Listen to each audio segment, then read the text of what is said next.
Well, you know, a federal judge ruled yesterday that the Washington Redskins ordered them to cancel the team's trademark registration. The team does plan to appeal that decision. But joining us now to examine this whole name tug-of-war that's impacted the team is Mark Sommers, partner at the IP law firm Finnegan. Mark, good to talk to you. We've been talking here this morning. Let's first explain, how does this ruling affect the team name, the Washington Redskins? Right. Well, basically, the federal court decided that the term Redskins was disparaging amongst a substantial composite of Native Americans.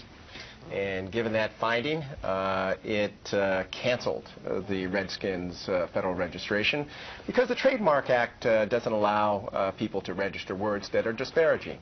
That's the holding in a nutshell. Okay, very good. So how does this affect both sides of this issue?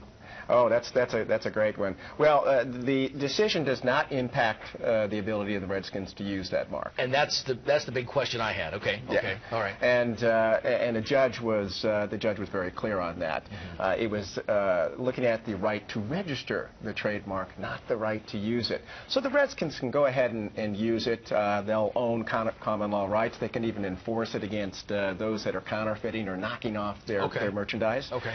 The judge also said, not only am I not prohibiting the use, because that issue was not up before the court, but as a tip to sports fans, it said, hey, you can go ahead and collect and wear these jerseys as well. It's a little bit of a kind of funny note that the judge threw in. Who is a sports fan? Well, what happens from here? They can hold on to the rights of the name in terms of for copywriting issues, that kind of thing, and the trademark, but what happens from here? Well, the next steps are going to be the appeal process. This case will go up on appeal. There is a related case up on appeal right now over the term slants for an Asian American band, and it's going on that same theme. Is this a disparaging term, and is it entitled to registration or not? So with the culmination of those cases, it is going to create something that we're going to get some decision from the federal appeal courts. Now, the interesting thing is, yes, the Redskins lost yardage with that decision yesterday, right?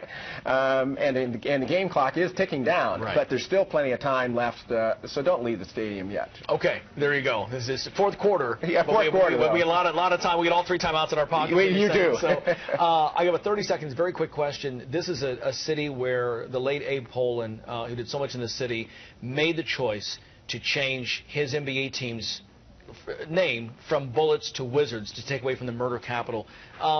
Why don't we see anything like that with this team? That's an interesting issue. That's a social issue, not a legal one. Yeah.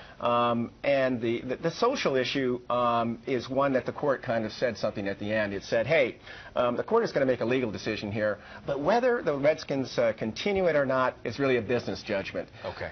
We're in a city that and in a time right now where the legal pendulum seems to be working for a more all-inclusive type of audience. With the Supreme Court's finding on gay marriage, legalizing it, the Confederate flag being brought down in South Carolina, and it just seems that there is more of a judicial inclination to be more inclusive.